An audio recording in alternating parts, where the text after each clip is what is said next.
Hi. A little addition to what is said in the book of Peter Kelder.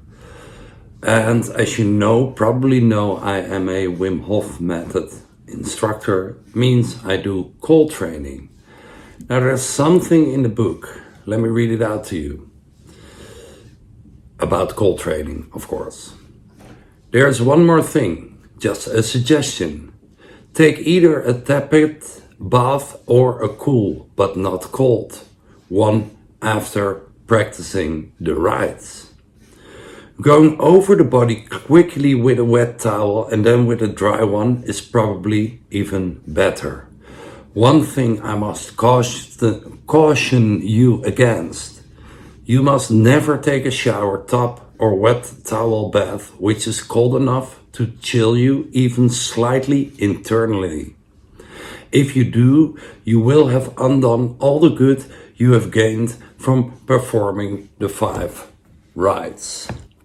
Now, I have 2 things to say about this. One thing is that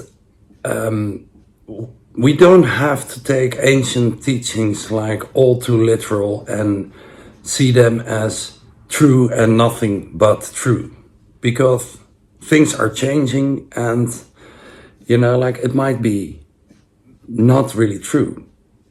One thing I notice from cold training is that it gives me energy, and I always I end my shower cold, so I take a hot shower and then end my shower cold for 30 seconds to 1 minute after performing the rites.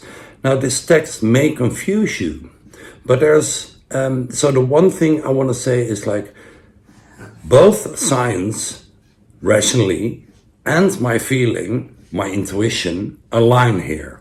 Cold training is good for me. That's one thing.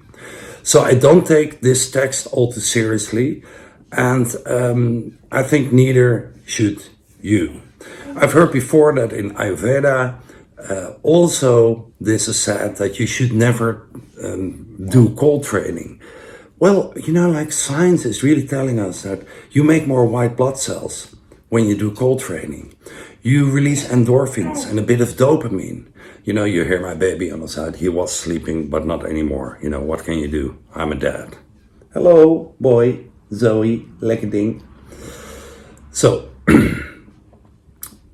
so for me, I don't take this text seriously. And then another thing about cold training, what is happening, because it specifically says that if it cools you, it chills you off internally. Now, what happens if you take a 30 to 1 minute cold shower? Your arms and your legs become cold. But this is the reaction of our body, is that to protect our system, because the cold is like a danger, it's like green stress if you don't do too much. Yeah, so our blood vessels in our arms and our legs are shut off, and the blood actually flows to our gut to keep it warm. So a 30-second to a 1 minute cold shower, ending your shower cold, doesn't cool you off internally. Actually, the opposite is happening, is that the warm blood from the legs and the arms are flowing to your gut, to your core, to your internal organs. So I just want to make this video because I got a comment of somebody who does the 5 Tibetan Rites and read this text and does cold training too, and was quite confused. So you don't have to be, because I wouldn't do in the morning, and maybe that's just me, a 2 minute full on ice bath.